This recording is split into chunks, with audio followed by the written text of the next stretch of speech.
Jay Dyer. He returns to the show. Hey, Jay, how you doing? Hey, Tim. Listen, well, thanks for coming on the show again. Of course, Jay is the host of Jay's Analysis and also Esoteric Hollywood, correct? Correct, yes. And you have a book coming out by that name in a few months, right? Yes, by June, Esoteric Hollywood, Sex, Cults, and Symbols in Film should be available, and that will be a lot of my top film reviews and others that people haven't seen. And, well, tonight I wanted to discuss, well, you did a show a while back regarding MKUltra and the Manchurian Candidate, John Mark's book, but also the broader issue, MKUltra and mind control. Mm-hmm. I wanted to talk to you about that today. Of course, MKUltra was the CIA's research into human behavior or manipulating human behavior. It officially began in 1953, but I think it dates as early as back as 1950 under the moniker Bluebird. Correct. Then it became Artichoke, then MKUltra, then MK Search, I think was the final official name. Basically, well, MKUltra, mind control. What was that program? Let's hear your take on it. Sure. Well, I want to preface too by saying that I do agree and have thought myself many times that once you do a good bit of research in these kinds of fields, you start to realize that a lot of these even so-called exposés are allowed exposés. So just because we're reading, somebody's expose on the CIA or whatever, does not necessarily mean that it's going to have all the dirt. It's only going to have the dirt that is allowed to be out. And one of the reasons that we know that is that I read some years ago John Mark's other book that he wrote with Victor Marchetti, which is the CIA and the Cult of Intelligence, which is somewhat dated now. But you can tell that you're dealing with people who are obviously in this world. So the information that's coming out is going to be somewhat censored. That book itself includes a whole bunch of black lines and so forth. But that can actually kind of be a PR thing that helps sell books when you get black lines in your book, marking out things, because then it has the impression of juicy info that nobody knows. But nevertheless, I still think that we can gain quite a bit from these books, regardless, even if they're watered down and controlled. They do still tell a pretty good overall picture of what's going on. And so I read Marx's book last summer, and it is worth recapping and looking at. And I did do, you're right, I did that talk on that people can check out. But so for this, I think we have to go back to the military, and even prior to the military, we have to look at Huxley and his circle and the Tavistock Institute and so forth. So it's kind of Huxley, I think you could argue, that was sort of nascent in getting the generic plan of what would be MKUltra going. So Huxley was promoting the ergots and these different hallucinogens, prior to Time Magazine and prior to MKUltra and prior to the Sandoz Pharmaceutical Corporation and so forth, and Gordon Wasson and these characters. And Huxley thought that this could really bring about a revolution, at least so he said. But the revolution that he's talking about, that he describes in his famous introduction to Brave New World, is not a revolution that is going to really free people. This is a revolution, the final revolution of the technocrats. And that is an excellent element that Marx does bring out in his book. So he will talk about the fact that when you get into the 40s, according to Marx, it's into the 40s that the military started thinking what we need to do is figure out a way to make people more docile, malleable, and controllable, even to the point in Chapter 3 we have discussions of getting rid of free will. So the military was interested in saying, well, could we create a soldier who actually had no free will? That's important because that's exactly what Bertrand Russell said in his works. He said, in the future, what we're going to need is a society of people that don't have the functioning of free will. In fact, it needs to be stamped out. And with other British intelligence types like George Orwell, Eric Blair, this is exactly what we see O'Brien telling Winston in 1984. He says, I'm here to stamp out your human spirit, to get rid of your free will. I'm going to put my boot on your face forever. So when we look at impact of science on society in these works of Bertrand Russell, that's kind of the premier technocrat that we could find, and that's going to tie into what we're going to talk about later on in the interview with scientism and technocracy. But I want to point out that that's the beginning of the mindset behind the people who would be doing MK Ultra. So that was a great point that not a lot of people talk about, that Marx brings out, and that's relevant because it's not, as you said, about creating these mind control couriers and so forth so much as it is how can this be applied on a mass scale. And it's precisely with these early military tests that they started to realize that, all right, we need a drug that could, initially they wanted a truth serum, right? So they were looking for something that could work to get the enemy to divulge secrets or whatever. So they tried things like pot and different narcotics, and those didn't work out too well because I guess everybody just got the munchies and was eating Fritos and those. They weren't really telling the government secrets. So the idea was hatched. I should add, too, that a lot of the early on guys in this were connected to the OSS. And so the OSS, of course, features people like Roald Dahl, who would write Willy Wonka and the Chocolate Factory, right? So it was Roald Dahl with Ian Fleming and William Stevenson, who would be instrumental in helping the Americans set up their so-called national security apparatus, where in 1942 the OSS is created, and then in 1947 you have the National Security Council and the CIA being created out of the OSS. And so it's Bill Donovan, working with all these British PSYOP masters to create this agency that would be involved in these kinds of covert operations, all under the guise, of course, of keeping America free and keeping America safe and extending American foreign policy into countries that were supposedly hostile to the U.S. and our so-called freedoms. That, however, is not ultimately what this agency would be doing and being involved in. It would ultimately be involved in drug trafficking and mind control and black operations, covert operations, regime changes, et cetera, et cetera. Everybody probably has a basic idea of that kind of stuff that the CIA does, but what they started realizing was that these different drugs, going back in the 40s or late 40s and 50s, that they were testing troops on, that you could get all kinds of different effects with these different drugs. And it's a particular character by the name of Gordon Wasson who would begin to figure prominently in this, who also worked with J.P. Morgan and yet had these government ties as well, where he was hatched this plan of, actually, because he was into there's a term for the study of mushrooms that escapes me at the moment, but he was really into mushrooms.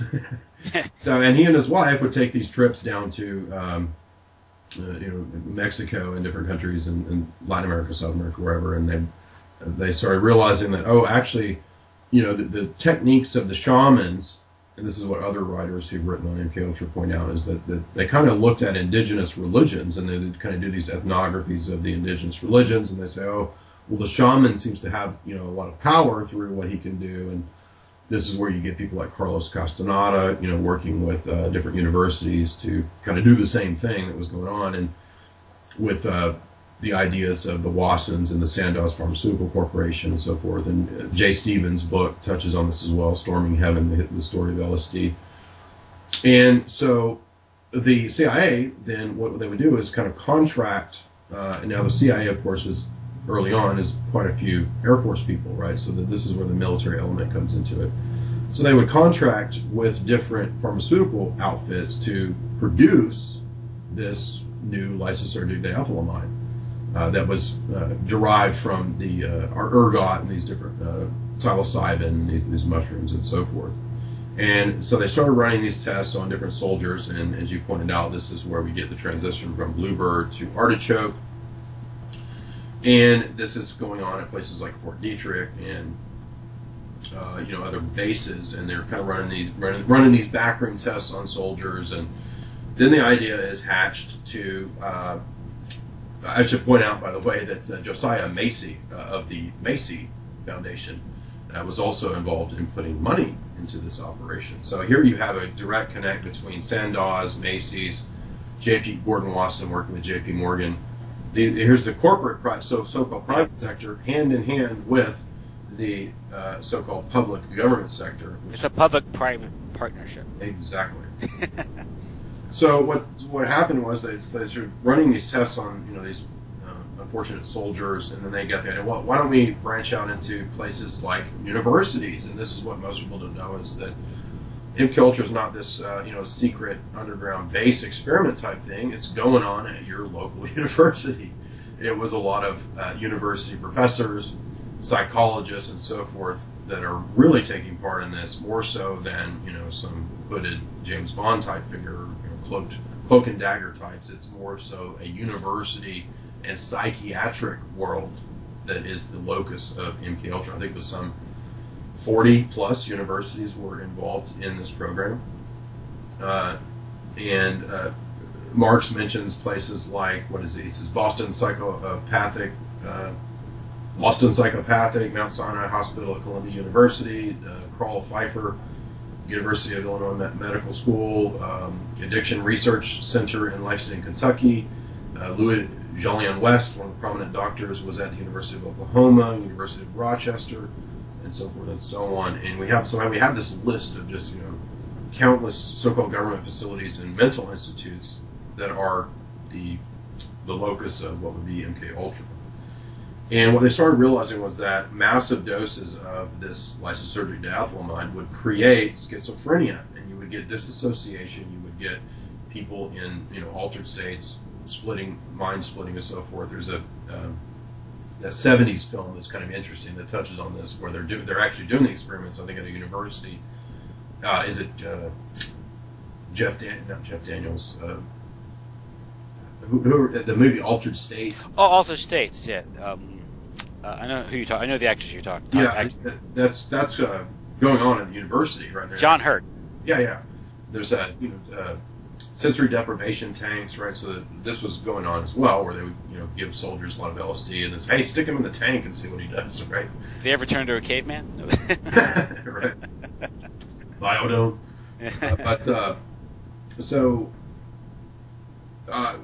Pretty much, I would say a kind of psychopathic attitude is the main point here on the part of these doctors and psychologists, psychiatrists that are the professor arm of this are extremely psychopathic, and they have no scruples whatsoever about experimenting on human beings. And the main dark figure in this regard would be Dr. Ewan Cameron, who comes out in Marx's book as the most notorious, where they were experimenting on blacks, they were experimenting on soldiers, they were experimenting on people in mental institutes, of people with drug addiction, and so it's under the guise of mental health, which is important because that, of course, plays a big role in, say, Obamacare, right?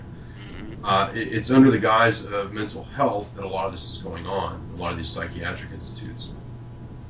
So scopolamine would play into this, which is, of course, the notorious drug that wipes out one's will, although that didn't work out well for the original intention of creating the couriers and so forth. But it's important that MKUltra doesn't just connect with Tavistock and the LSD. It's part of the biowarfare department, right? So originally it was under biowarfare and wet works and that kind of stuff. And they even talked about and discussed aerosol spraying of these things. Now, we've all probably heard about the different declassified programs of the military spraying different cities as part of their biowarfare testing programs. But it's from this milieu from which MKUltra arises as well. So special operations divisions, right, early people in the OSS, these are the people who are masterminding this. The ideas, I believe, they got from the British Royal Society and those nefarious cats like Huxley and Russell. So other elements do come in that you pointed out that we probably shouldn't touch on too much, just because that's everybody knows about the couriers and the altars and things like that. But these, according to at least these books, these are elements that were part of the studies. They did realize that in Project Bluebird and Artichoke that you could produce these schizophrenic states where people would have multiple personalities. And I've been around druggies, I've been around people in the drug scene before. I've done, in my younger, stupider days, some hallucinogens, and I can completely see how this would be possible, and you could have people emerging with split psyches, and in fact, Marx does even cite Huxley at one point in his book, talking about the splitting of the person's psyche, and this is page 113, where he cites Gordon Wasson, and then at some point in here, maybe we're just talking about Albert Hoffman, these different doctors who were involved in this. At some point, there's a quote from Huxley that touches on split personalities. I think it's page 119. And this is where we get figures like Tim Leary, who would be part of the hippie revolution to promote this to the masses. And they do this through their also, I believe, created counterculture, which Dave McGowan touches on in his Laurel Canyon book. And so I think that it's pretty solid in my view that One Flew Over the Cuckoo's Nest, electric Kool-Aid acid test. These are actually from the establishment to steer the counterculture in a certain way, ultimately to engineer society as a whole. So it really wasn't about anti-war or any of that. It was all about the mass control and brainwashing, on a mass scale. Yeah, because we all have heard about the lurid stories, the Hollywood stories, the sexy stories about mind-controlled assassins, patsies, couriers, sex slaves, and these things. Well, obviously those did exist, but they're the ones that get to play. But behind all that is a much more ambitious and arguably more sinister agenda to manipulate and control society through whether mass drugging or just general mind control. Also mass trauma, because I think wasn't it Tavistock who observed from World War I shell shock? Yes. That you could break the psyche, and instead of trying to cure that, they weaponized it. Well, here's a good quote from Wasson. He says, describing one of the trips, he says, they emerged from the center of our field of his trip. They emerged, these forms, from the center of the field of our vision, opening up as they came. Vivid in color, they were always harmonious. He talks about seeing art motifs, you might see textile patterns and so forth. But then he goes on to say that, could the miraculous mobility that I was now enjoying in the explanation for the flying witches that I saw play some important part in the folklore and fairy tales of Northern Europe? In other words, he's kind of hinting that, well, maybe folklore and folk tales come from people doing some sort of hallucination. Mm-hmm. These reflections passed through my mind at the very time that I was seeing the vision, for the effect of the mushrooms is to bring about a fission of the spirit and a split in the person's psyche, a kind of schizophrenia, with the rational side continuing to reason and to observe the sensations that the other side of the mind is enjoying.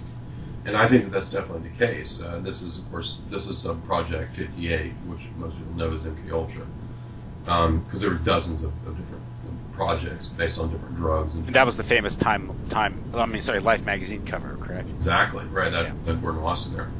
And then you have other quotes by, Wasson says it again, the very same thing about seeing other worlds and having his mind split and so forth. And then Marx goes on here to discuss Huxley's book Doors of Perception, which would deal with the same topic. And of course, Doors of Perception is where the Doors get their name. And if you remember, there's actually some interesting scenes in Oliver Stone's presentation of the Doors, where Val Kilmer is playing Jim Morrison, and if you think about that scene where they're out in the desert and they're like bouncing around, tripping, and Jim Morrison's like, I broke on through the other side, man. Yeah, it's. I remember when I saw that, I was like, "What's going on here?" Well, that is the effect that LSD gives. It gives some people in the drug counterculture will call it solving the world, where you get this sense that I'm spiritual now, I've transcended things, I've figured things out, I've solved the world, right? So then you come back from that and you kind of get I'm like the enlightened guru now.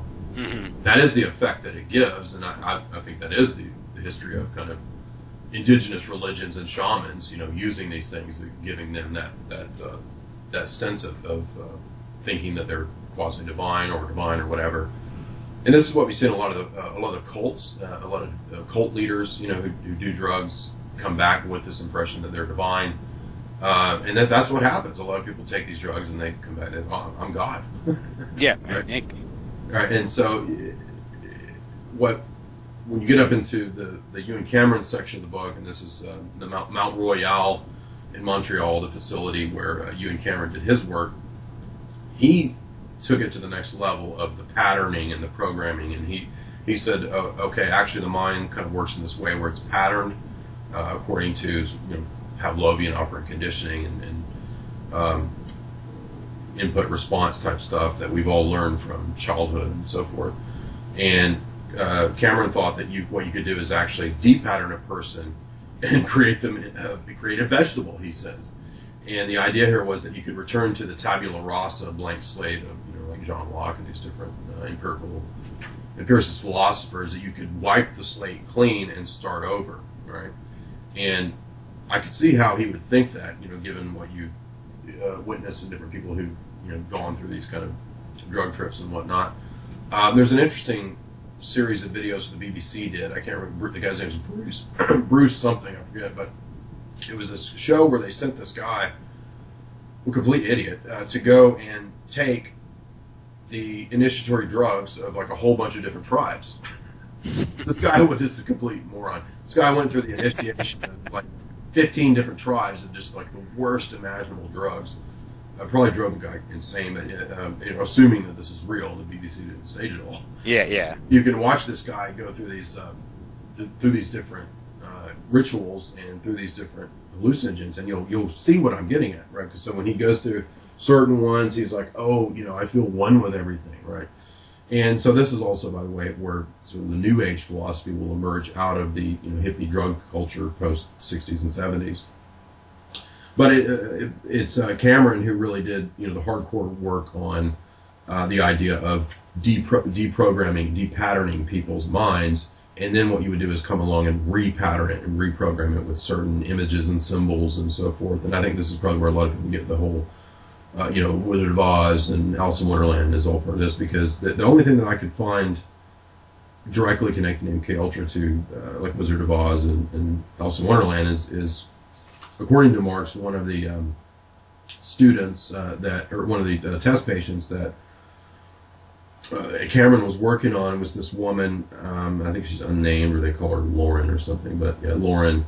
Lauren went through the process that Cameron described as first step was that you go through memory loss, and it's also combined with electroshock, right? So electroshock was kind of in vogue in the 40s and 50s, and even prior to that. And you basically shock everybody you shock these people for 15 to 30 to 60 days while you're giving them LSD, you're torturing them. And first they have memory loss, then they have the loss of space-time relations, and then he says they lose all the anxiety and they become a vegetable. And then he says what you do is you come along with psychic driving, and this is that programming where the mind he thinks is blank, and then you play cassette tapes. This is curious because this is actually what we see in Brave New World, where they have what they call the hypnopedic chants, where everybody who goes to sleep at night after they take their soma listens to these hypnopedic mind programming cassette tapes. This also comes up, by the way, in On Her Majesty's Secret Service, the Ian Fleming story with Bond, where Blofeld hatches this plot to brainwash these hot chicks under the guise of an allergy clinic through hypnopedic tapes at night. So that actually is, according to Marx at least, a Ewan Cameron hatched scheme. And reportedly down at Guantanamo Bay, too, they do that. Say what? At Guantanamo Bay. Oh, that's right. I forgot about Gitmo and Guantanamo Bay reportedly doing a lot of the same stuff. Exactly. That's a great point. So, and that's the one where he sort of modified something like a football helmet or something. And right. Yeah. Now, to tie this into more big money, one of the universities where this was going on was McGill University, and this was paid for by Canadian Defense Force money and Rockefeller money. So this was one of the ones where they used the sensory deprivation tank on one of the test patients, and if you watch that first episode of The Twilight Zone, that's exactly what's going on. It's the military guy who's put under all these mind control tests, and they put him in a sensory deprivation tank, and he thinks he's gone back to his hometown, and you find out the whole time he's been in a sensory deprivation. Anyway. Oh, that's right. That's when the whole town's empty or something. Exactly. Yeah, that's out of this sensory deprivation tank. But Cameron, what we get, the impression we get, is that he's just this complete monster. He views himself as God. According to Marx, he would even secretly dose his fellow MKUltra doctor buddies. And that's just insane. I mean, you got to be charged for murder for this kind of stuff, right? I mean, people, can die from this stuff. There's the reported case of Frank Olson, right, who was working with all these guys, and he supposedly leapt from the building. His family never got an answer as to what exactly happened, and if I recall, it was settled out of court by the government. Yeah, his case was he apparently had some trouble with some of the things he saw go down. Right. One, I think, was a massacre of North Korean prisoners of war. Right. That were being tested on, then they were ordered to dig their own grave, and they were shot dead. And he started, I guess maybe making waves or expressing misgivings about this. And he was dosed at Deep Creek Lake, Maryland, I think. Mm-hmm. And this sort of dosing each other seems to be like a trend among these guys. Exactly, yeah. And, if you've ever had a bad trip, that could be the worst thing ever. You can lose your mind. That's like it's Russian roulette with your mind. And I did a show with James Corbett talking about the Manchurian Candidate, the movie, right? On his show, Film Literature New World Order. Yes. And one thing a point I made was one thing that's interesting in that movie is you see things that the communists are doing, like shooting people, having them shoot each other. That's what the CIA was doing with MKUltra. Exactly. Right. Well, that's the exact point that I was making in the analysis of. Notorious by Hitchcock and North by Northwest, is that we're under the impression that it's only the Soviets and the Russians that use sex spies. Yet in both of those films, Cary Grant in Notorious plays the Romeo sex spy who seduces Ingrid Bergman and turns her into a sex worker. And it's Eva St. Marie who's a sex operative in North by Northwest. Mm-hmm. So curiously, those films are actually portraying what the CIA too would do, right? It's not like the Soviets were the only ones. Yeah, and I guess the Thorndike character, he's more sympathetic because he's supposedly decent. He's kind of roped into this thing, against his will. And he makes that. I think I put a comment on your website about that, how he says he finds out that I guess her name's Eve in the movie, Eve Kendall, right? Has to sleep with this Soviet spy for God, King, and Country, I guess.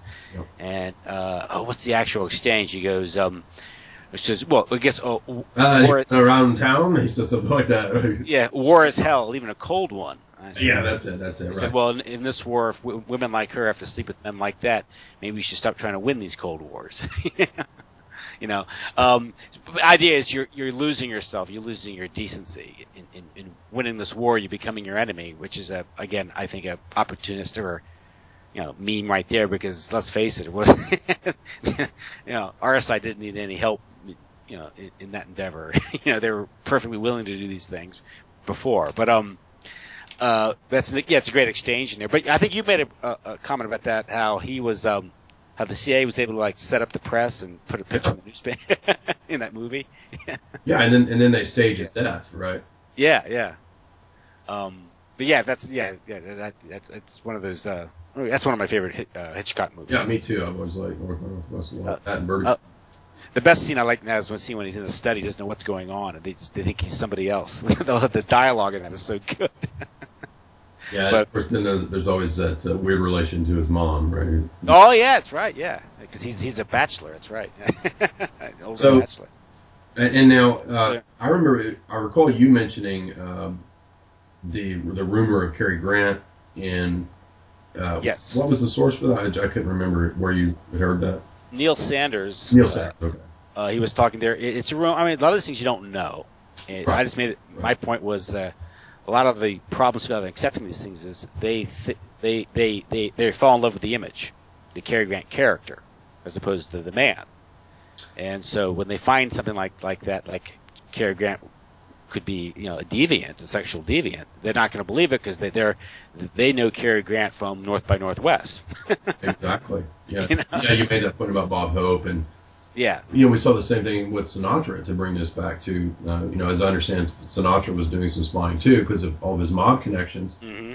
And of course, it's Sinatra who is, a primary player in The Manchurian Candidate. Mm-hmm. It's also interesting too that in both these Hitchcock films that we mentioned and in The Manchurian Candidate, this is prior to most anyone knowing that there was such a thing as MKUltra.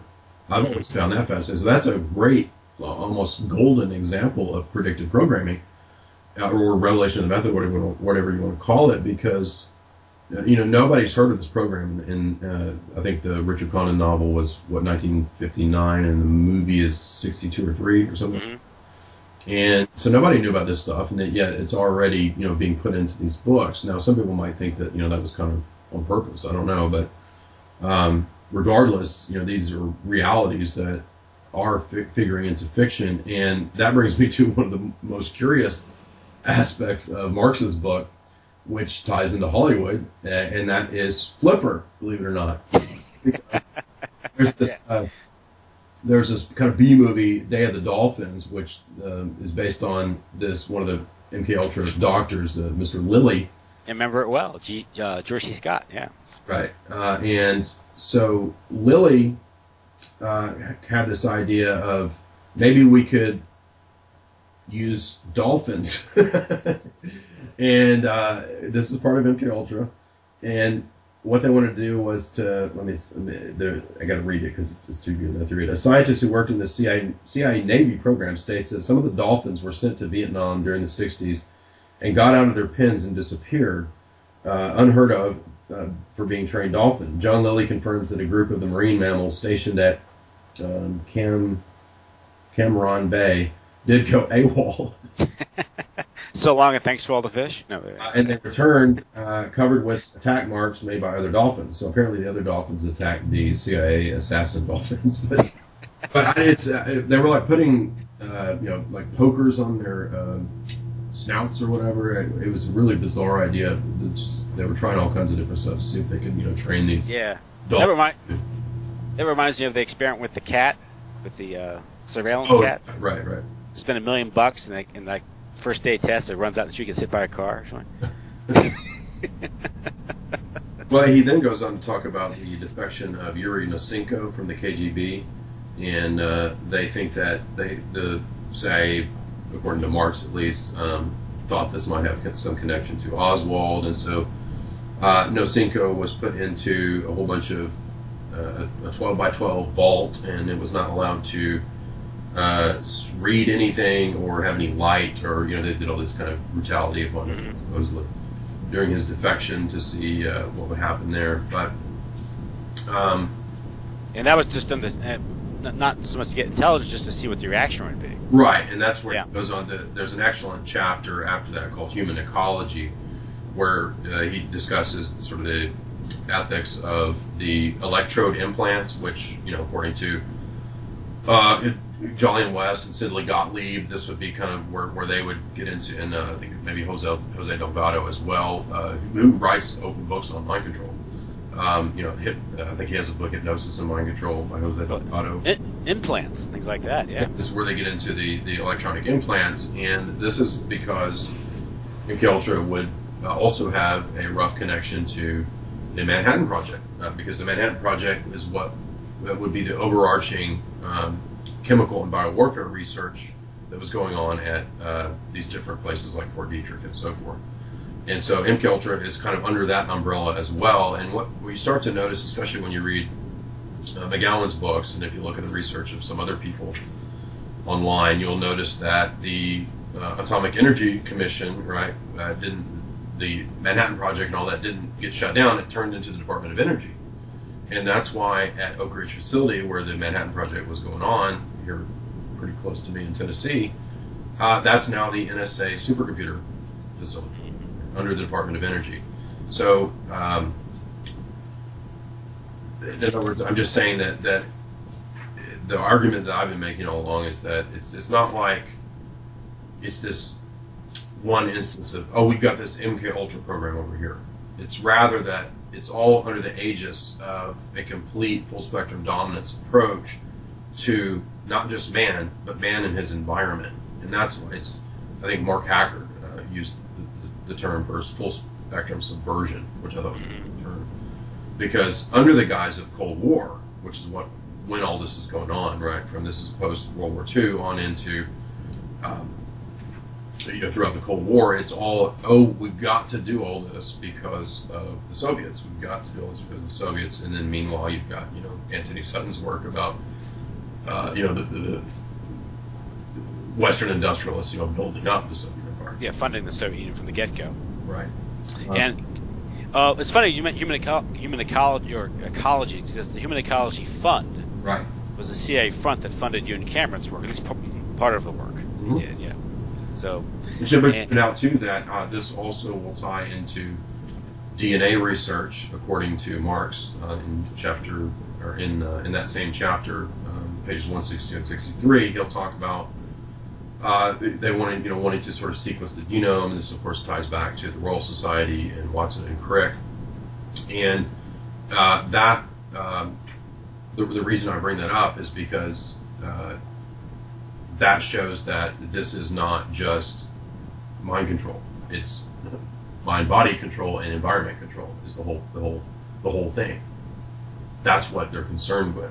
It's controlling the entire biosphere. And the electronic stuff that is mentioned, the implants and the electrodes and all that, hypnoshock, the shock therapy and all that Cameron would do, that's going to tie into where we get the notion of electromagnetic warfare, which is very real. Brzezinski mentioned it in Between Two Ages back in 72 or 73. And, we have that famous Michael Aquino PSYOP Psy-War document, Mind War Psy-War, where at the end, in the footnotes, he says explicitly that a huge part of what will be waged upon populace, right, not enemy combatants, enemy nations, but upon the populace, is electromagnetic warfare. Well, that is part of MK Ultra. And you wonder why everyone has smartphones now, right? Yes, and that gets to Dr. Schwitzkabel's machine, which if you do some research on Schwitzkabel, you'll find out that was not just a prison experiment, that Ewan Cameron got the idea of using this machine that prisoners would carry around on their ankles or whatever, that would relay information about their heart rate, their locale, and so forth, based on the idea of the panopticon prison system, but also that is exactly what the Apple iWatch does. Right? So in other words, that's an example of how public-private corporate government takes things from these private military government studies in Mkultra and so forth, and then puts it out there to the masses. And we have the impression that, Sony is competing with Apple. And then they release it's like the exact same phone, right? I mean, like the operating system of Apple might be a little bit different from like a Sony, but and there might be there's a level of competition, but the hardware and software is all coming out of the same military-industrial complex, and it's the same military-industrial complex who's doing the Manhattan Project, who's involved in biowarfare research, who's doing the LSD, social engineering. You want to get into mind control and just mind screwing. I've read. Are you familiar with Miles Mathis? I am. Did you read his article on Stephen Jobs? No, I've read about 4 or 5 of them, and some of his stuff I think is a little just. Yeah, but I don't necessarily. There's also insights there, yeah. It's food for thought. All of what we do is food for thought. I'm sorry, not like I can get a FOIA request or subpoena the documents to prove this stuff. That's not even the FOIA requests. I mean, but operating on the principle that the government's going to be honest. Right? Yeah, but I know he also won a Fidel Castro that you might find interesting. But lifetime actor. I pointed out that Castro's an actor. Yeah, and he has an IMDb page where he starred. I pointed that out many times. He was an extra in some films in the 40s. And he just makes some ludicrous points regarding Bay of Pigs and how ridiculous how this why would they invade there when they had a huge base there they could operate from? But that's a whole other topic. It is funny you mention this stuff. But when you mentioned something like the Manhattan Project, and of course it's retailed to the public as so this crash program to develop an atomic bomb to beat out the Nazis, so you can win World War II. Of course, it's much more than that. And there was a program, and you mentioned the Atomic Energy Commission, or the Department of Energy now, that became the Manhattan Project. But it's now known that under the Atomic Energy Commission did experiment on not only soldiers, but the general population. Yes. I think it was called Operation Green Run. Mm-hmm. They actually released radioactive iodine 131 was released over from the Hanford nuclear facility on purpose and sent over Spokane, Washington. And this is just to see what the effects would be. Well, and this is because, and I think this is probably accurate. I mean, Marx argues in the close of the book that MK Search is what would take over for MK Ultra. So when there's investigations into it, right, and the government says, "Oh yeah, okay, you caught us. We'll stop now." They just move it to a different place and rename it. And this is where it comes under the rubric of chemical and biological warfare, and that's the argument that Marx makes, and he says that the chemical services that were offered were, well, he talks about the Freedom of Information Act that was had and so forth, and that all that happened was just moving it to a different locale. Mm-hmm. And so it becomes a focus on, this is what, according to him, is where the focus starts to shift over to RF and EMF research. And that's exactly what we see, in Aquino's Mind War Side War document. Mm-hmm. And of course, when the, I guess it was the they would cut off monkey heads and they would try to beam frequencies out of the monkey heads. This is what they were doing with your tax money, by the way. This is like hundreds of thousands and millions of dollars of tax money, and they're chopping off monkey heads like faces of death. Yeah. The documents in MK Ultra were all, most of them were destroyed. I think in 1973 under the order of Richard Helms, I think Sidney Gottlieb, who destroyed the documents, then resigned, and I think went off to work in a monastery somewhere in the east, like in Asia somewhere, I think. Of course, what remained were those financial documents which John Marx used to write his book, and curiously, they survived. Now, that could just be good luck, or it could be because, as you alluded to earlier, that some of these books are limited hangouts, And even the people that are writing limited hangouts might be well-intentioned. Could be, yeah. Because they can only do so much. I mean, if you figure, I can only do this much. What else can I do? So it's not these people may not be, sinister figures, but they are controlled. Well, and it's important to point out too that it's from this same milieu of MK Ultra and these various programs and testing that we get Stanford Research Institute, and this is where we get the movements into the idea of what's in John Ronson's book. Ministeric Goats? Yeah, Ministeric Goats, and the whole idea of a First Earth Battalion, of creating those hippie special forces. yeah. They were like, they could try to walk through walls. Right, and so, but it's weird because it moves into trying to jump into the realm of the occult, where they want to try to do ESP research and remote viewing, and you can look up the actual white papers from Stanford on remote viewing. So that was all. How real that was, I don't know, but that was all at least a real attempts and real programs. And reportedly, I think Hacker translated a piece for Espionage History Archive that was talking about the Kremlin psychic spies. So both sides of this dialectic are doing all the same stuff, right? Yeah. And so, is it ESP or intuition? I don't know. I heard someone tell me one time that the Asians tend to have better intuition than the Westerners, tend to be more rational. So that's interesting. Well, that's no fair because they're 14 hours ahead of us, so they obviously know things in advance, right?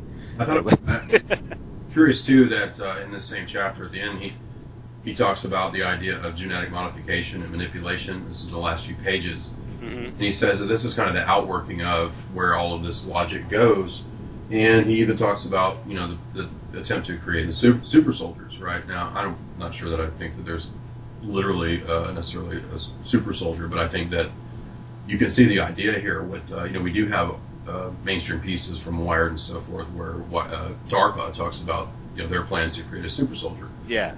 And Marx does connect all of this to DARPA, and I think that's important because you start to see that DARPA is actually not disconnected from MK Ultra. It's the same mindset of the technocrat of scientism that.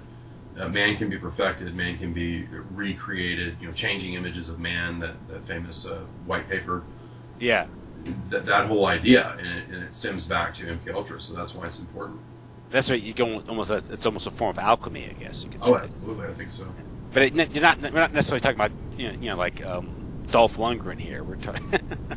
Well, somebody made a point. I forget what I was reading the other day, but they were saying, actually, Universal Soldier, that dumb movie with Van Damme and Dolph, it's about super soldiers. I had forgotten that, but that's actually what it's about.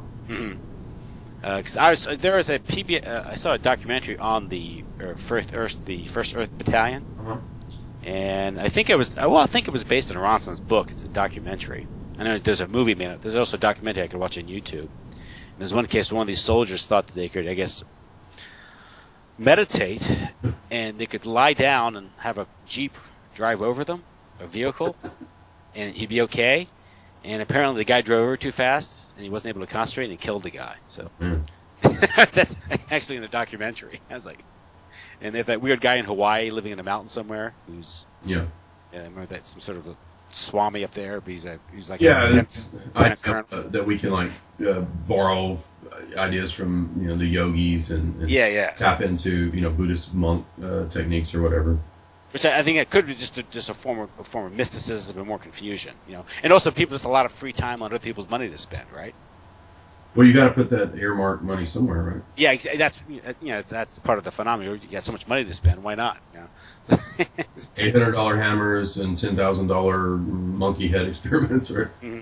Or you can always say, we spent $10 million here, only spent $1 million, they can steal the $9 million. Take the rest of it. Yeah. Yeah, that's an old trick, So, but in your talk, of course, what we talk clear is under the umbrella of MK Ultra, they're doing a lot of these real brutal experiments on human beings, often unwittingly.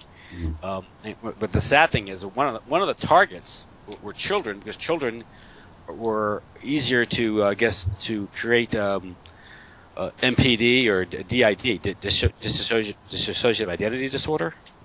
That is the storyline, Yeah, and George Estabrook, I think, wrote a memo to J. Edgar Hoover specifically about that very thing. Right. To deal with juvenile delinquents, I guess, supposedly.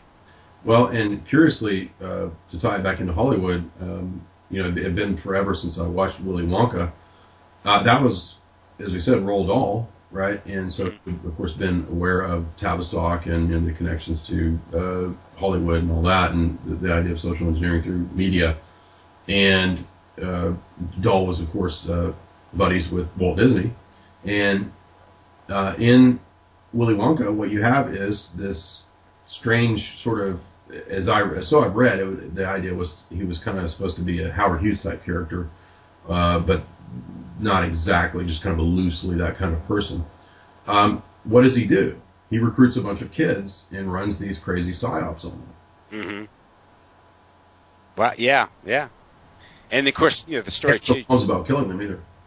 That's right. It was just, you're watching, you're just laughing at it as you watch it, because it's in the context of a sort of a kid's story or a fairy tale or something. Yeah, and same with like Chitty Chitty Bang Bang, right? Exactly. So yeah. Fleming's kid story, exactly. And you always should make the same case regarding Wizard of Oz. Of course, that predate, and that's the story itself. I think, but it was the way it's adapted. But there's all types of imagery in that too, as well. And that's directly out of Theosophy, right? Yeah. And was it Frank Baum? I think wrote that. Right. Yeah. But as far as we have these experiments going on. Of course, it's all top secret, and it gets exposed in the 70s, and you have the hearings. And I mentioned before that all the records are destroyed except for the financial records. So we're never quite sure if it ever goes operational. We just have to infer from the evidence. But you earlier you mentioned cults and their function and the ties of these cults to intelligence agencies. Absolutely. One cult that brings to mind is, of course, the Jonestown. Sure. And the Jonestown Massacre, which all the evidence suggests that it at least had intelligence ties.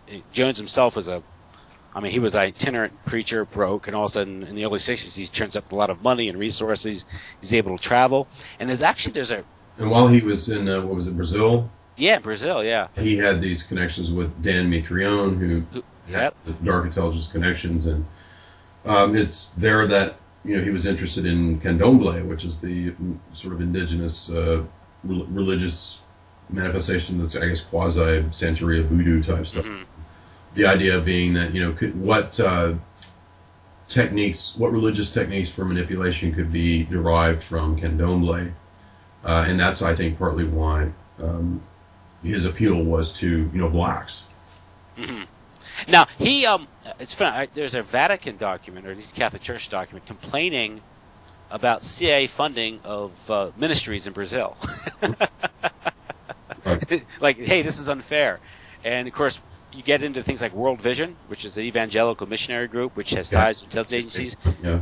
And Jones had ties to that, which World Vision has ties to Mark David Chapman and John Hinckley, the would-be assassin of Ronald Reagan, and of course Mark David Chapman, the one who was blamed for killing John Lennon in 1980. Yeah, and isn't a evangelical missionary a great legend or cover? Yeah, it's a great. Of course, missionaries have always historically been used for that, particularly in China with the Rockefellers. Mm-hmm. So that's a standard cover. But with what's interesting with Jonestown, of course, he was able to attach himself to the political elite, particularly in San Francisco. He was named head of the Housing Commission by Moscone, the mayor of San Francisco. Mm-hmm. And a lot of his friends were given jobs in the welfare agencies to give him access to a lot of these poor people that he eventually recruited or brought down to Jonestown while keeping their welfare payments, which is illegal. They left the country. But no one did anything about it. He was getting like $2 million a month in collective payments or something from social services. Yeah, how did he yeah, gadfly about so easily? And he also turned out to vote for Moscone. So you see, there's a give and take here. Mm-hmm. And so you have the Jonestown Massacre occur, which some people think was like was some sort of mass mind control operation, and there was just a cleanup operation. And then a week later, Moscone is assassinated by this guy Dan White, who's a former police operative, and then he's a councilman or something. Mm-hmm. And then he commits suicide like 7 years later. But that connection, where you suggest that maybe that was kind of loose ends, or so they're cleaning things up.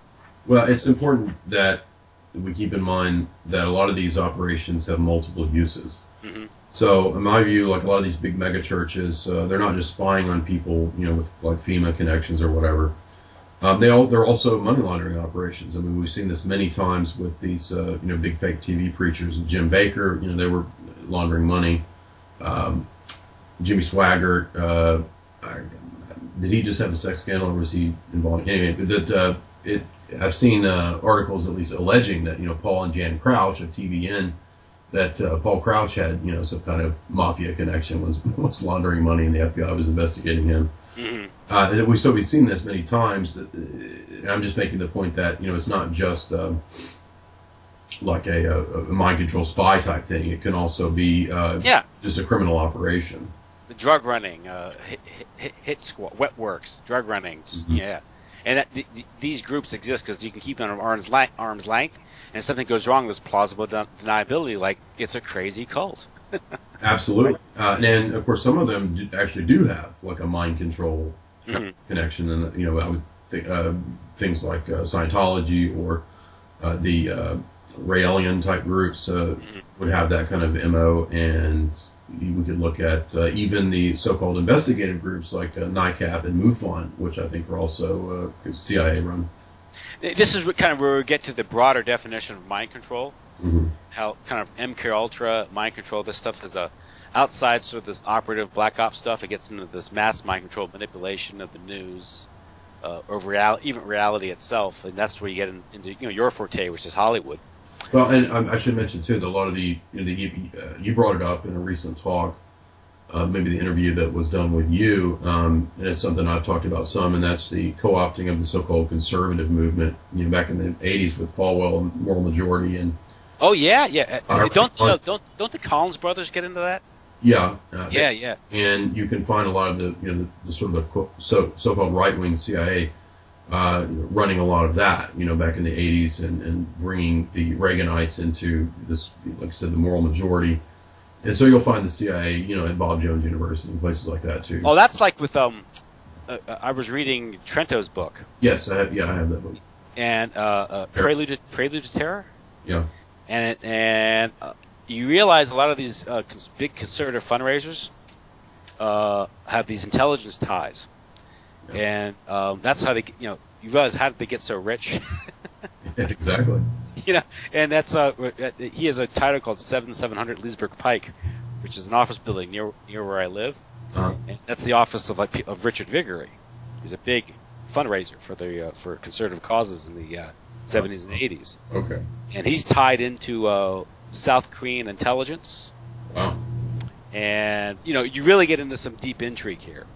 And basically, they at one level they act politically, but they're also probably funneling money. Exactly. That's the angle that I was trying to get at. That's always involved in this kind of stuff. They're laundering money. It's running money through the operation like that. If you think about Katy Perry, her dad is a big charismatic minister, and he's best buds with that South Korean megachurch pastor who got caught laundering I don't know how many millions of dollars out of the church. And when the church came to him and asked him why, he said, well, I was trying to fund my wife's K-pop career. She was trying to be a K-pop star, and she needed millions of dollars to do it. And that's also like the, of course, Unification Church, right? Yeah. So there you go. Yeah, well, Goonies, and that's directly to the Bushes and Washington. Yeah. And that's when you get into sort of this private intelligence network with this Safari Club and Safari Club that talks about. Yeah, and that's interesting because that's a lot of times people think about this idea of the right wing and the left wing. It's a controlled dialectic, but there's also kind of a right wing and left wing within these intelligence operatives, right? So people would think of Gloria Steinem being this left winger, right? Well, she's working with CIA, right? And then these so-called right wingers, right? Bush Senior, right? Well, he was head of CIA.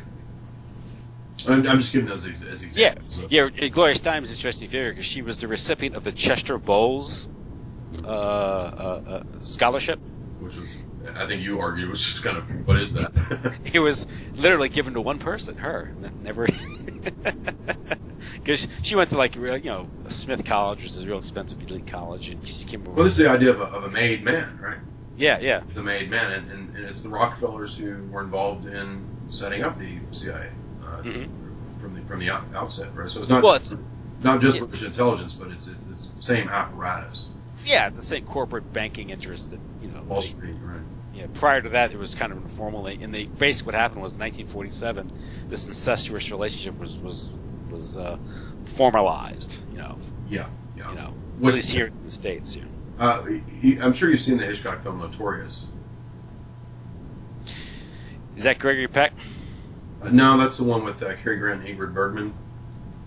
Yeah, a long time ago. I think it's 45 or 46. Well, it's interesting because that's part of the CIA, and he's this foreign operative, but he's not identified. So I'm wondering if he's supposed to be OSS, because it never says what he is, but he's doing CIA type work, and OSS was formed, I think, 42. So I don't know. I always thought that was interesting because I watched the film recently when I'm doing my Hitchcock analysis. Well, yeah, that was formed, but largely under British supervision, right? Right. Yeah, that's the British Security Executive or something, or BSE or something. That was William Stevenson, the Intrepid or something. He was Canadian, right? Yes, Canadian spy master. And then, did you know that Hitchcock? Well, I guess you read my article. I didn't know that he shot war propaganda films for the British Ministry of Information. Oh yeah, him, and also who's the other guy? Other director, Billy Wilder. Oh, okay. Yeah, they went and they filmed a lot of the post-war stuff, a lot of the fake concentration camp videos that we all grew up on. Which are admitted to be, not. I know. It's like, yeah. I guess if you go to Germany, you get arrested. No, but yeah, it's Billy Wilder, Hitchcock, and of course you mentioned, I read that Northwest article, his connections to what was the guy's name? Corda? Yeah, the Corda Circle. Yeah, the Corda Circle. Yeah, And that get, of course, in the run-up to World War II, the British had, pretty much Hollywood was their instrument. Yeah, apparently there was this movement of anti-Americanism, or excuse me, anti-British, America First movement. Yeah. And then it was Noel Coward and Ian Fleming and some of these characters, Hitchcock and Porta. Their goal was to alter the attitudes to be pro-British. Yeah, and that's when you had movies like Gunga Din coming out. Oh, okay. I was watching just a movie. My kids were watching a Shirley Temple movie, and it's about. I guess it takes place during the Crimean War, and it's one of these hokey Shirley Temple movies. She's trying to find her father or something. I forget. It's made 1942, and Queen Victoria is this great woman, and the British are great. Yeah. It's like. That's a war. That's a propaganda film. Exactly. Yeah. Yeah. So I grew up watching North by Northwest. My dad liked Hitchcock, and it wasn't until the last time or two of watching it that I realized, oh, this is actually a Cold War. Yeah. Propaganda film. Mm-hmm. So. Anyway. But we get into this broader idea of mind control, mind manipulation. What we're getting here is you mentioned. We had your quote here somewhere. You're talking about basically the media we imbibe, even the gadgets we use now, all part of a pretty much creating I guess you could say, a comfortable electronic concentration camp. Pretty much. Yeah. But you have. With concentration camp of the mind. Yeah, which Huxley said they would do. But you have basically with the one good example of that was just what is the company InQtel. Yes. Which funded talk about social media, right? What's right. Their role with social media? Directly with Facebook and Google, and in Melissa Mala's deception book that she's CIA operative who appears to be for some time was Angelina Jolie's handler for the film Salt.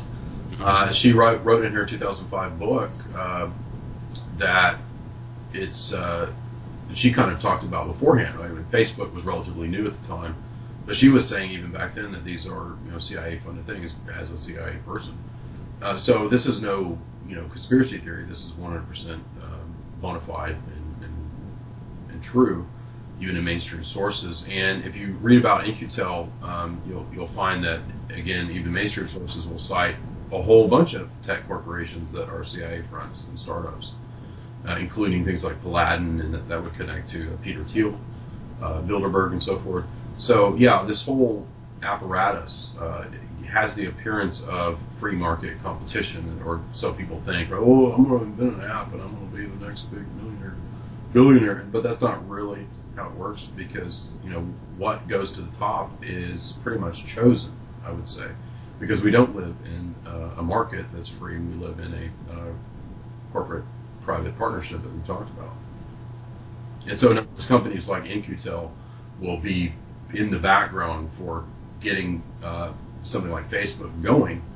And so the presentation that you get in the Social Network is not accurate in the movie, because that's only kind of hinted at the film that, somebody donated all this money, right? Mm-hmm. Well, that somebody is actually the CIA. Yeah. And why would that one platform be so successful as opposed to others that were? That's what I'm saying, yeah. And same with Microsoft, by the way, and Apple, and that's why you get this idea that maybe Bill Gates and Stephen Jobs and Mark Zuckerberg are just kind of placed there from a marketing standpoint. They're marketing. They're like this car salesman, like Obama. Yeah, but it's almost like it's the same reason if you're going to market a instant cake mix, you need Betty Crocker's face, right? Yeah, you need the nerdy tech guy. Yeah, and the idea of him that's working in the basement and not having sweating away in the basement, typing up algorithms and not going on dates. And then his of course the I guess the counter to that would be Stephen Jobs, who's more suave and cooler, right? Yeah, and he's part of the whole tune in, turn on, drop out, whatever the lyric. Mm-hmm. He's like, oh yeah, we just laid around and did some acid and come up with this stuff, man. But at the same time, you with all this stuff, you know, whether it's social media, it's you have smart everything, right? Smart cars. Yeah, I should add too. So I've read or heard people that have done research. I haven't done a whole lot of research on Philip K. Dick, but one of the reasons he was so prescient in his science fiction novels was that he was apparently kind of hanging out in the Silicon Valley circles. Mm-hmm. So he kind of knew where they were going to take things. So, you know, he wasn't reading a crystal ball. He was, you know, talking to the tech elite, and that's kind of, in my view, it kind of ties into planet obsolescence. And there's a great documentary that the Hoaxbusters guys posted called Light Bulb Conspiracy, and that shows just how far we are away from actual freedom in free markets or whatever, where you actually have planet obsolescence has been going on for a long time, like all the way back to the light bulb, when they realized that we shouldn't actually make light bulbs that last. We should make light bulbs that you know, go out after a few months, because then people come back. Mm-hmm. This extends all the way into the modern world with everything from printers to, you know, entertainment technology, whatever, because that, in other words, that explains how the really advanced stuff is kept secret, and is what we think are the new advanced gadgets are things that were invented, you know, 20, 30 years ago. So we know, we hear this term, these phrases like, oh, they're probably 30 years ahead of us. But what I'm saying is that documentary actually shows how that happens in practice. This goes back to the old issue of this occulted knowledge, and basically, if you can keep things secret, you can keep a step or two ahead of the general population and keep them enslaved. Well, that's what Isaac Asimov encoded into his Foundation novel, because the scientific elite, you know, hide their secrets under a religion, as the what he calls it, the psychohistory, which is this algorithm that predicts mass movements and can predict, quote unquote, the future. But what it's doing is just predicting contingencies and likely outcomes through game theory and statistics. Mm-hmm. And so this is, of course, what John Nash and people at the NSA worked on, Rand Corporation, around game theory. But that's all very real. And so, oddly enough, back in the 40s and 50s, Asimov was pretty much writing Google. He's talking about the internet and Google. Mm-hmm. But all he's doing is taking the technological projections and know-how and kind of guessing about what could be had in the future. And it gives the appearance then of like being, you know, sort of magic knowledge or whatever. But it is, it actually is an occulted knowledge. Which is the old game, right? That's pretty much goes back to the Royal Society and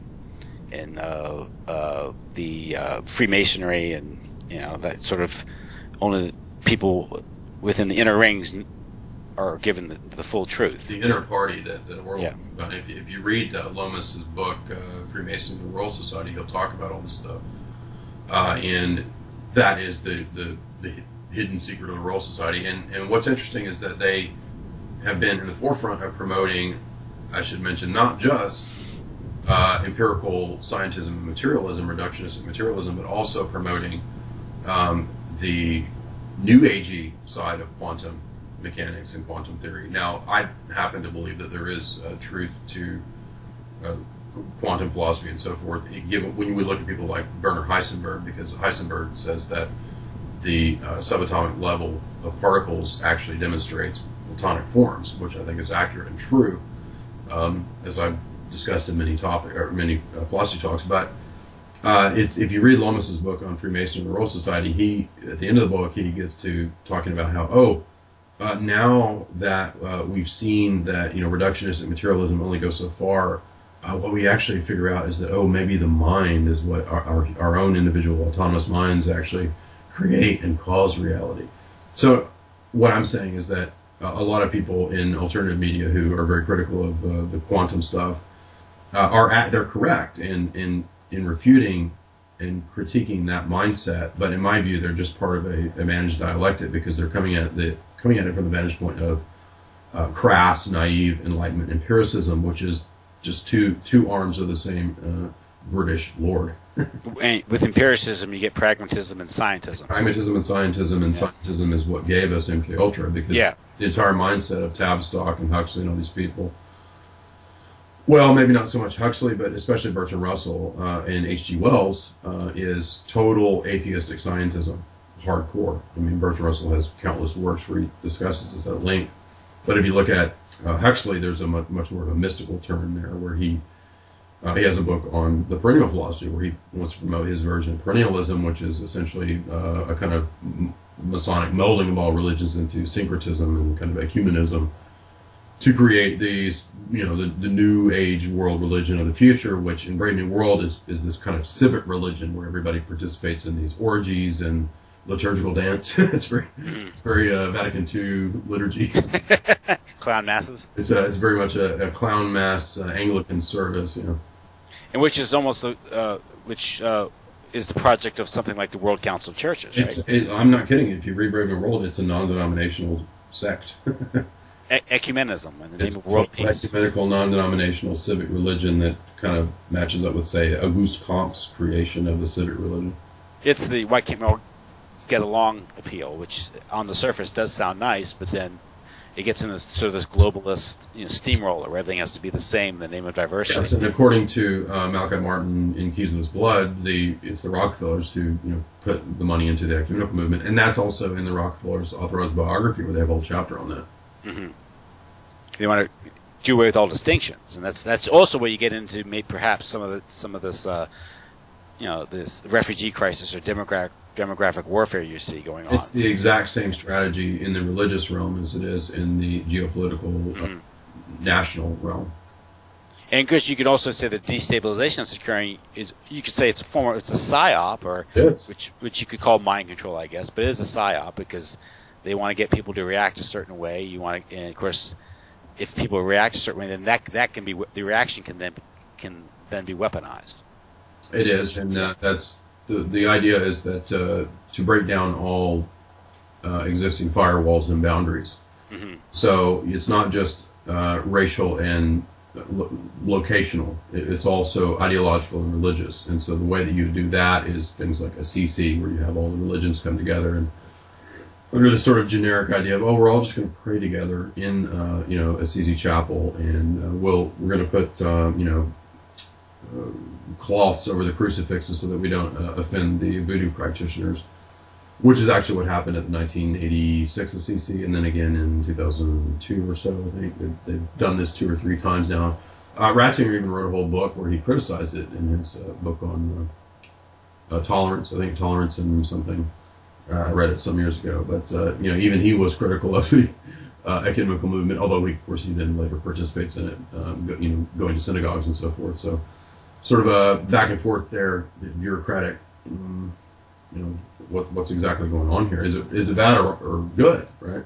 Yeah. In my view, and I'm not trying to attack Catholicism, I'm just saying because it happens in Orthodoxy as well. But you have the ecumenical patriarch, in my view, kind of coming under the control of Western intelligence, I would say. Well, probably a Mason too. Yeah. Well, Freemasonry, they say that Freemasons are infesting the Catholic Church, and that's an old. Yeah, and they got into the Greek Church at the time, I think, of the Greek Revolution, and you started getting these patriarchs who had Masonic ties and affiliations, and Athenios or Nicodemus, one of the early patriarchs who changed the calendar, interestingly enough, which is what happened with the Novus Ordo Missae at Vatican II. You had, in both churches, you had a radical alteration of the traditional calendar and liturgy, which of course prepared the way for this ecumenism. Yeah, there's interesting. I'm reading E. Michael Jones' book, The Jewish Revolutionary Spirit, mm-hmm. And there's there's a whole chapter on Freemasonry. He made an interesting point here. Let me see what you think about the modern world. I'm trying to break this off here. It's about Masonic lodges, and he says, before opening the lodge, our beloved chairman congratulated the assembled fraternity on the long hoped for revolution in our dear country, because of which liberty, fraternity, and equality had now become the motto of our days. Furthermore, announced to the brothers that from now on all honorary titles were held to be abolished among us. When the brothers sang their Masonic songs, La Marseillaise, was first on the list. The lodge, however, had become unnecessary. because it had become the model of the new world, the modern world, which had adopted and would go on to implement its principles in its struggles against what was left of the Catholic order in Europe.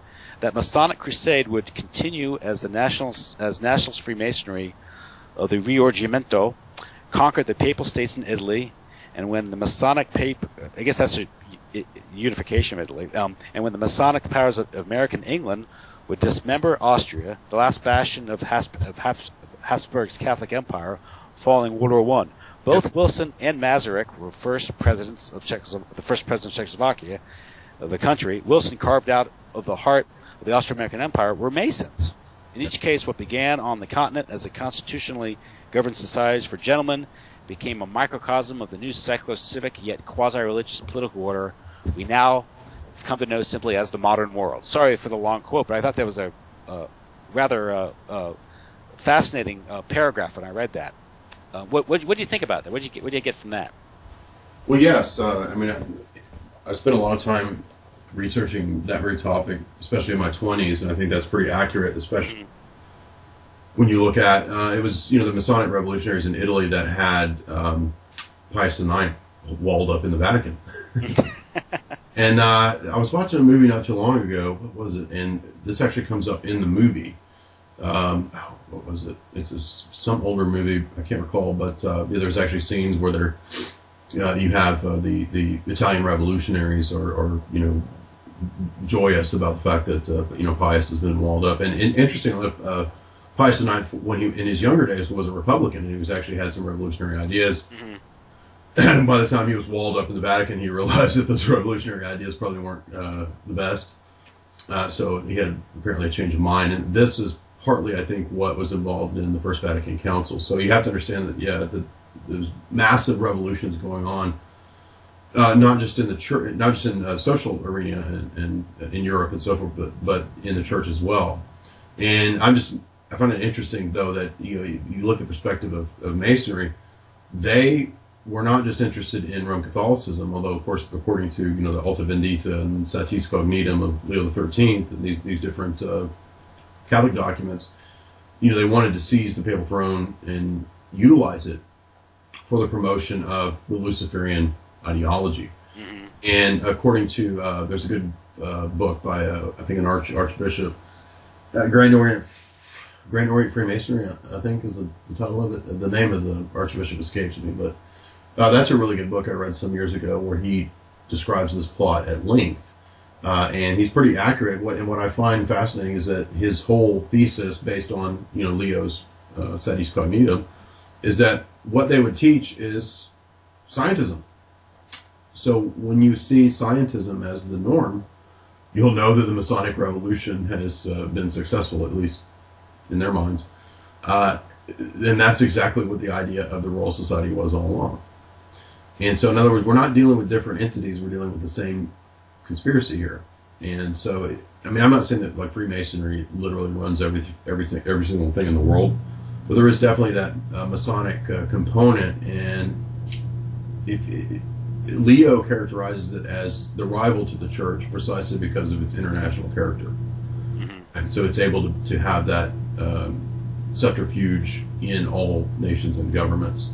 And so many of the revolutions, the last couple of centuries were Masonic, all the way back to the French Revolution. It was people involved in Illuminism. The ideas of Weishaupt were communism. And so a lot of Freemasonries had that tinge of communism, especially the Italian and the French Grand Orient Lodge teachings were, explicitly communistic. The Third International was involved in promoting suffrage and women's rights. And so you have to understand that we're living now in the context not of just some, Carroll Quigley 20th century conspiracy on the part of the Atlanticists, but we're dealing with something that goes back much further into, I would say, bloodlines. If you read Craig Heimbichner's book, Blood on the Altar, about the OTO, he argues that the goal to infiltrate the church and Christianity and religion as a whole was ultimately to dethrone it, to bring in a satanic age. And he actually cites, many of the ceremonial magicians like Crowley and people like that who, explicitly say this, right? So according to Heimbigner's thesis, it's not just like a Masonic revolution to promote scientism and reductionism, but amongst that inner party, that it's more Luciferian. And I think you were recently on Clyde Lewis's show, and he made the point about he said he was talking to someone about the New World Order, and he says, "What am I going to do? Quit my job and fight it?" And he said, "No, you're going to do nothing, because guess what? You just become accustomed to it. You adapt to it." And that's kind of like what they've done. You could say it's what Freemasonry has done. They've changed society. And Ages also change, yes. Yeah, and you could also, I guess you could say it's kind of like what the cultural Marxists did, right? I mean, that's. Yeah, because Marxism ultimately is connected to Grand Orient Masonry. Yeah, and of course, there's no. I guess it's not a coincidence that, of course, May Day is also the founding day of Illumina, right? The Illuminati, and it's also like the Walpurgis night. It's also a high satanic day. Mm-hmm. So it's important in the occult as well. And if we trace back Masonry and then the English Lodge, Grand Lodge of England, and all that, what you get back to is, excuse me. You get back to Rabbi Lowe of Prague, and you get these kind of Kabbalistic ideas of the Renaissance era and Neoplatonic ideas of people like Marsilio Ficino, Cornelius Agrippa, Pico della Mirandola, and their idea was this: the Renaissance humanism could sort of cure the excessive medievalism of the Western papacy and so forth. And so what happened is you just kind of have this long train of ideological movements and thoughts that, in my view, kind of coalesce in these epochs, right, of scientific Protestant Reformation, scientific revolution, Enlightenment, and so forth. Mm-hmm. And these are all outworkings of kind of the same ideology, ultimately, that I think is kind of satanic. And the Enlightenment project, would you say was that like an Illuminist project, or? Yeah, because if you look at these main characters like Diderot, Voltaire, and then the empiricists and so forth, Locke, Berkeley, Hume. Although Berkeley, I guess you could kind of count him out of there because he has a weird philosophy that's empirical but idealism, and he thought at least that he was a kind of Anglican theological savior to religion with empiricism. But anyway, nobody cares about Berkeley. But for the most of these people, it's an ideology of rationalism. But curiously, rationalism ultimately kind of folds in on itself and becomes, according to even Peter Gay, who's an Enlightenment scholar, he has an excellent book called The Rebirth Enlightenment, The Rebirth of Paganism, or The Pagan and Enlightenment, something like that. But he's a Princeton or Yale scholar or something like that, where he discusses how it's actually kind of just the rebirth of ancient paganism. And I think that's ultimately accurate, because for people like Rousseau or Marat, Robespierre, Danton, these different revolutionaries and the ideologues that behind, say, the encyclopedists, as they're called, the philosophes, they have this outward veneer of rationalism, but I would argue kind of at the center of it is a kind of something dark and Luciferian, which is just the idea of the ascent of man. Well, the rationalism ended in the terror. So exactly. Yeah. So, and a lot of those guys were hardcore members of lodges, like Marat. Mm. And that there's a lot of evidence to suggest that was largely a British project, right? Targeting France. I think that thesis does make sense, yeah. Because, of course, France had a Catholic monarch. Exactly, and they to get rid of Louis. And then I guess maybe some deal was made. Because didn't the Dauphin go to England? Yeah, escaped to England, and then of course, even Napoleon. They seek him here, they seek him there. Yeah. That's a whole other British interpretation of the French. Yeah, that's no. The Scarlet Pimpernel. But even Napoleon was a Mason, because he was eventually expelled from the Masons. Exactly. And I've had some interesting debates about what exactly was going on with Napoleon. Isn't it interesting that the revolution goes from being this egalitarian liberty, equality, fraternity thing, and it turns into this imperial. Yeah. This imperial idea of Napoleon, and then Napoleon. He's enthroning himself. He takes the crown from the Pope, right? Exactly, and I understand for a time he flirted with Islam, and Islam has an interesting, I would argue, easy coalescence with Masonry, and so we see a lot of Masonic intrigue and subterfuge, involved with Islam, particularly the British flavors of Wahhabism through the early founders of the Muslim Brotherhood, many of whom were Masons. And of course, the British were deeply involved in that operation. Well, that's what I'm saying, is that so if the Grand Lodges in England, the Masonic lodges of the Muslim Brotherhood would be a great way, not just to inculcate ideology, but to pass secrets. Yeah, it's a model of subversion and also just networking and subversive networking. It's sort of, I believe it was Al-Banna and Ibn al-Dudi. These guys were all part of like the same lodge, and they secretly viewed religion just as a joke, but were merely involved in the great game power politics aspect of it. And of course, a lot of these ideas, of course, traveled across the ocean and influenced the founding of the American United States. With we had Thomas Jefferson and Benjamin Franklin. So-called right-winger revolution of the nobles of like Lafayette, right? So you had different ideas in the French Revolution of the Jacobins or the far left communists, the Weishaupt influenced types, and then you have the so-called right-wing Girondins and the idea of, so my professor told us, right, the idea of right and left actually comes from the provisional government of the Republic that set up in a tennis court. Yeah, tennis court oath, yeah. And you have so the Girondins sat on the right side of the tennis court and the Jacobins sat on the left. And so that's where we get right and left in politics, but they're both different flavors of revolution. But of course the Girondins being kind of the merchant and nobles rebelling against the monarch, they still wanted private property. Yeah, right. They stood to lose quite a bit if they were Jacobins. So you can see then why the American founding fathers, with our founding documents, of course, retaining, that British influenced ideas of Locke, right, in the ideas of maintaining private property. And and then of course there's revolutions that they start. I guess you could argue kind of get out of control at some point. And the revolution in Mexico was Masonic as well. This was the one in the they kicked out the French. Yes. Okay. Yeah. Here's to clarify the issue. This is out of E. Michael Jones' book again. It says to clarify the issue. The revolution was part conspiracy and part nature. The systematic subversion of morals of the philosophes carried out in the name of enlightenment explains how one part leads to the other. The subversion of morals led the French to the point where passions would careen out of control into revolution. Ideas. By the way, I don't mean to. Sorry to interrupt. Rousseau actually talked this way. Mm-hmm. But he makes the point that Whigs were very conservative at home, but they were revolutionaries abroad. Well, that's a British. The British strategy, yeah.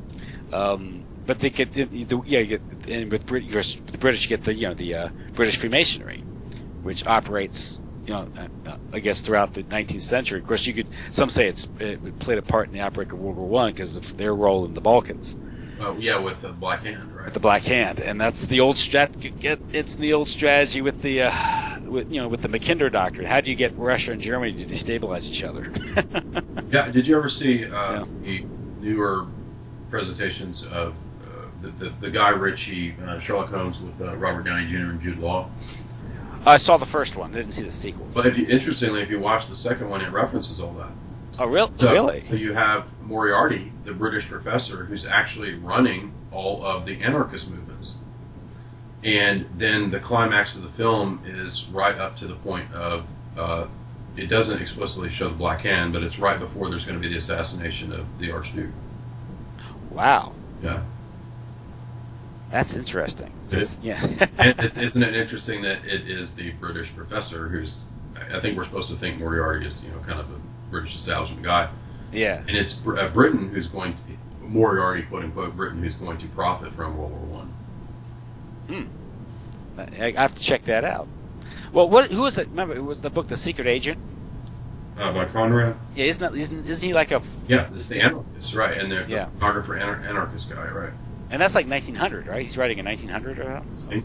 Exactly. Yeah. So. And a lot of people pointed that out, and the connections to World War One. And but yeah, you've got to watch Game of Shadows. I think is the second one, but it references all that. So it's British intrigue in the Balkans. And the idea is to start a war so they could knock Germany down a peg or two. Is that the idea? Yeah, Germany had been too strong. Yeah. Right, and England being Protestant since Henry VIII, you would have a threat from Catholicism in Germany and any Catholic monarchs, and we would be presumably, at least to appearances, allied with the papacy. Mm-hmm.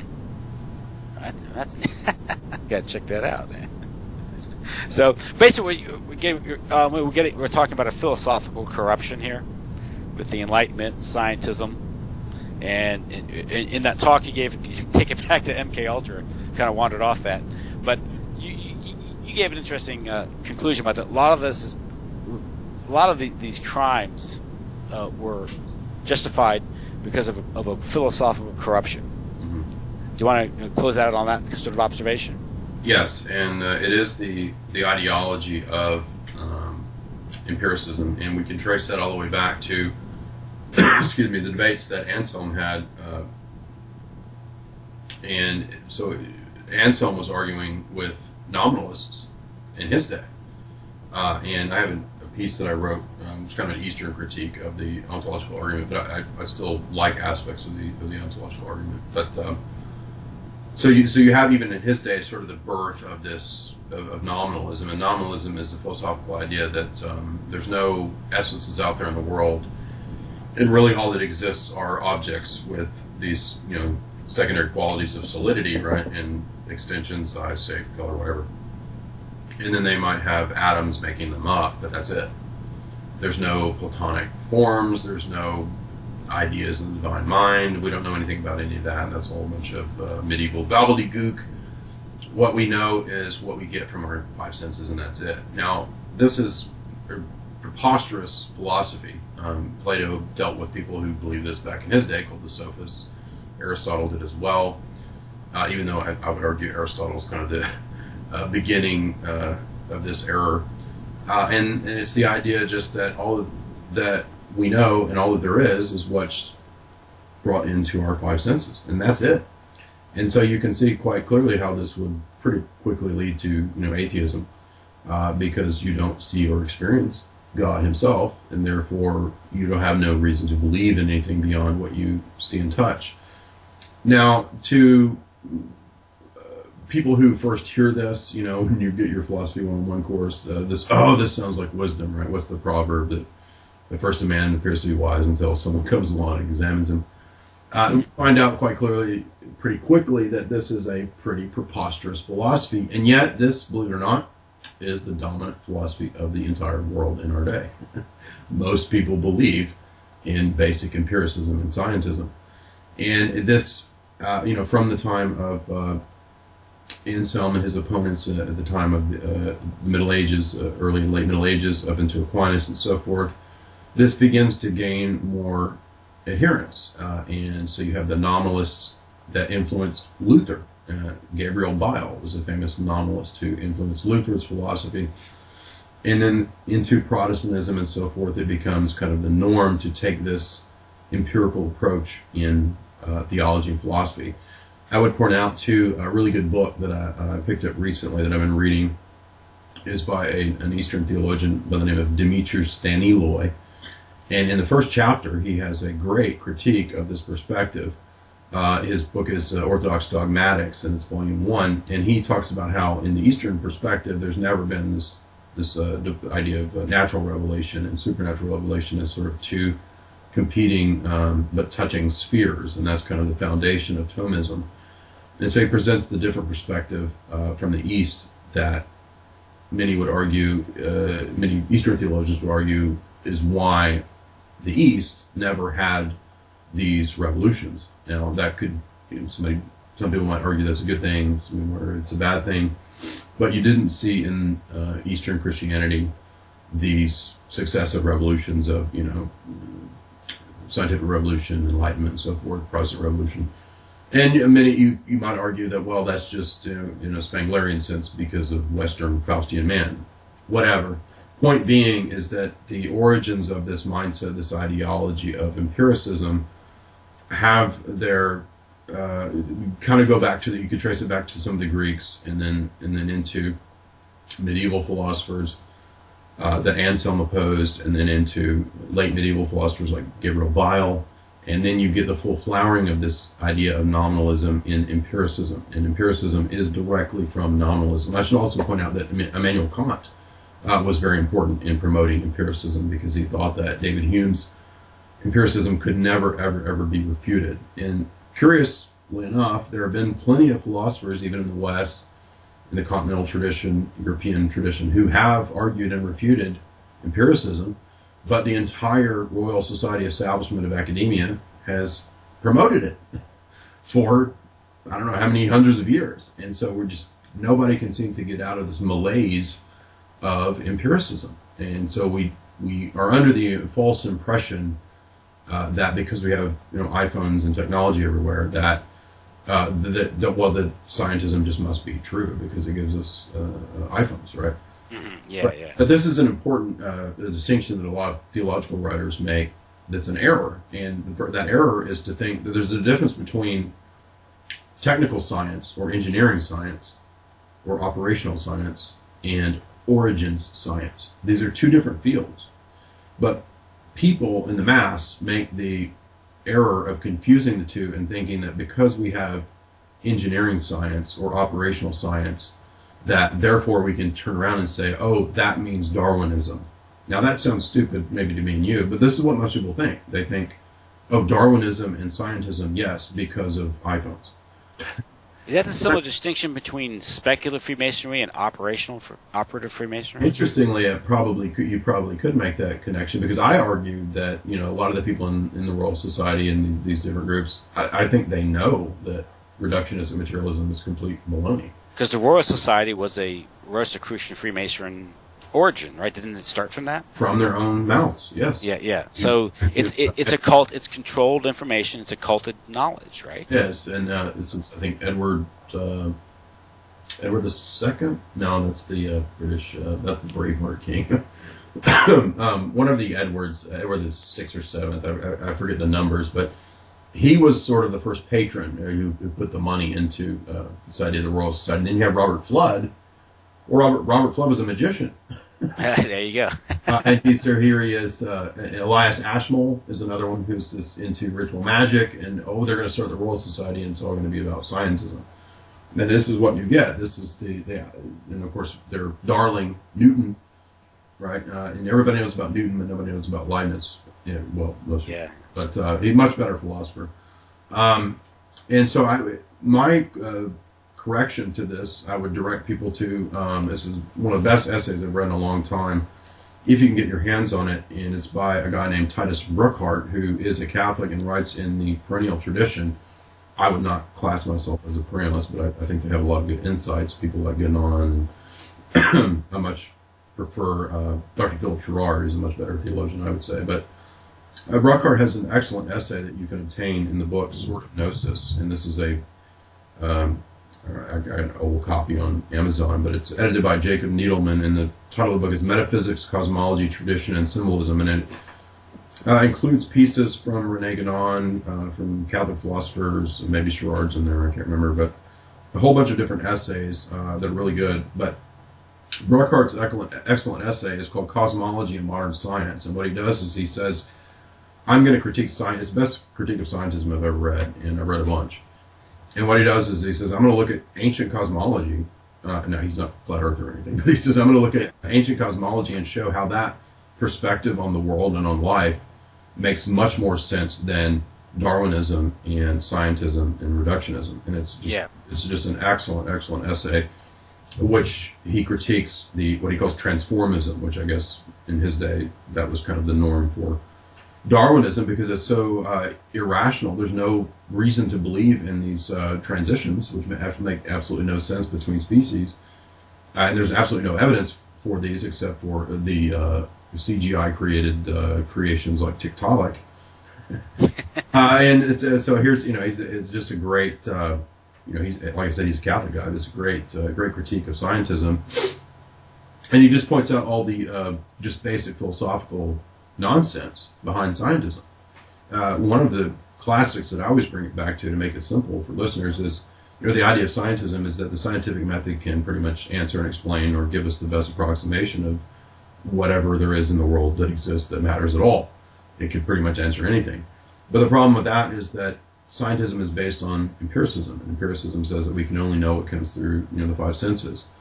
And the problem there, from the outset, absolutely contradictory, is that empirical knowledge doesn't show us that the scientific method is true. I mean, the scientific method is something that goes beyond sense experience. It's an idea, it's a principle, a maxim, a starting point. It's a useful tool, a bad paradigm. It is, right? Yeah. And many other things can be listed too, like mathematical entities. You can't empirically see the number 7. I mean, you might see an instance of it, but that's not the same thing as the number 7. But so there's all kinds of things like this. We don't experience the self, right? And actually, in modern philosophy, if you go to university and you start taking upper level philosophy classes, you'll get into, you'll take a philosophy of mind class, and then you'll learn that all the modern philosophers are trying to figure out how, if we're reductionistic, materialistic bunches of atoms, there's a mind. So that's how absurd modern philosophy has become, is that they're debating, using their minds to debate how there's a mind when we're just matter. It's that preposterous. And Bruckhardt just does an excellent job in demonstrating how absurd that is. And I would even, consider, he makes an interesting point for geocentrism. And, over the years, I've read quite a bit of Robert Sungenis's works.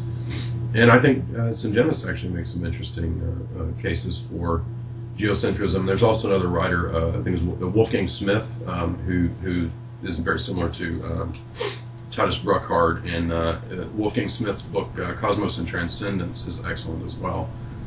Just complete annihilation, devastation of scientism. It makes you rethink the whole Galileo affair, right? Yeah, Sungenis made those arguments a long time ago, and I was a traditional Catholic at the time, and I remember reading all that. I was like, man, this is a completely different picture from what I got in my mainstream science classes in college. Well, yeah, which is all probably Royal Society, Black Legend stuff, right? So, it is, and by the way, if you read Lomas's book on Freemasonry and the Royal Society, that's how he presents it. It's like this, their whole catalog of saints, right? Newton, Galileo, the saints of reason and science. It's like I was reading, Darwin on Trial.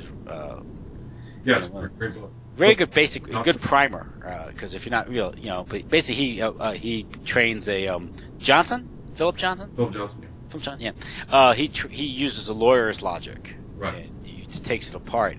There's one part in it where he describes a meeting of paleontologists, I think it's the Philadelphia Museum of Natural Science, I think, if I recall from the book.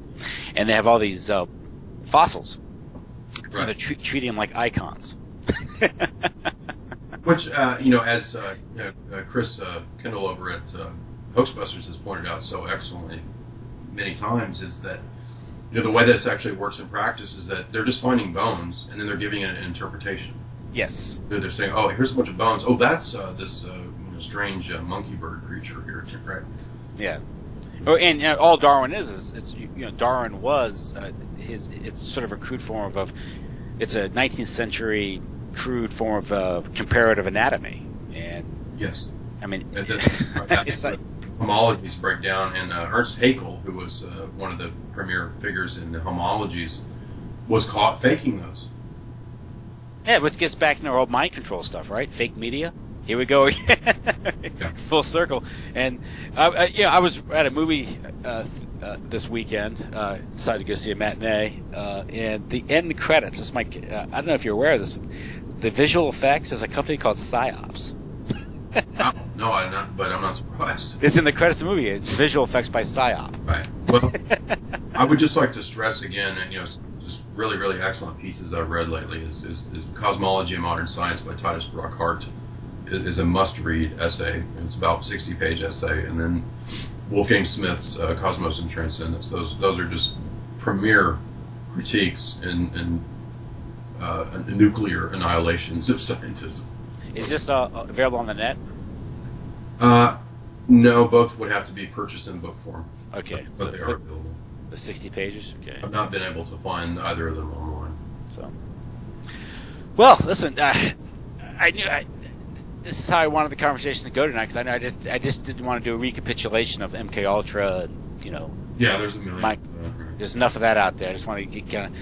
I know you've done a lot on it, and you've discussed the philosophical nature of it, which was scientism and naturalist reductionism, which justified all these horrible things, this view of nature, and also it goes to the idea that they can actually they can break down man and remake him. So this alchemical enterprise, and how they no respect for the transcendent or for the creator himself. So Philip Schreier has a great essay on he calls it unified science, and he's talking about how there has to be a return of the sacred to the natural world, because it's been desacralized since the time of the Enlightenment, scientism, and that's really, I think, the chief sin of these people is the desacralization of nature, because nature is supposed to be sacramental.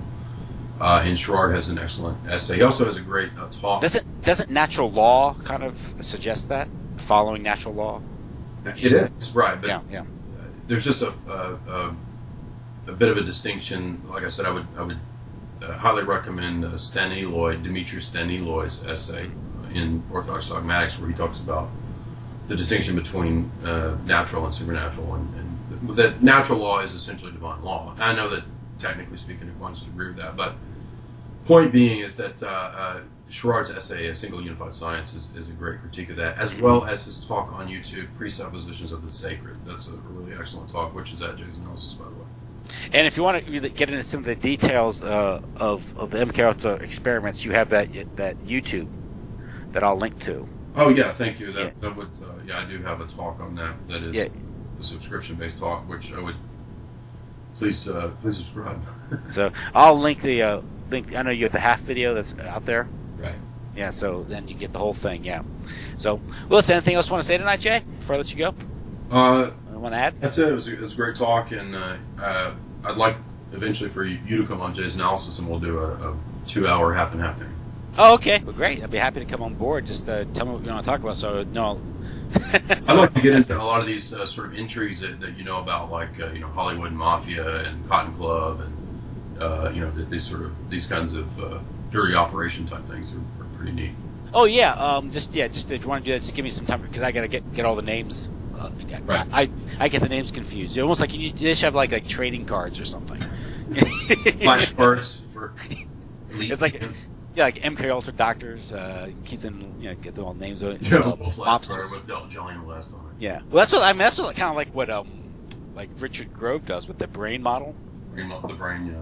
Yeah, which is almost like what a prosecutor would do if he's building a conspiracy case. That's what you got to do with these things. So, well, great. Okay, just whenever you want to do that, just get in touch. We'll do that. That'd be great. Okay, thanks.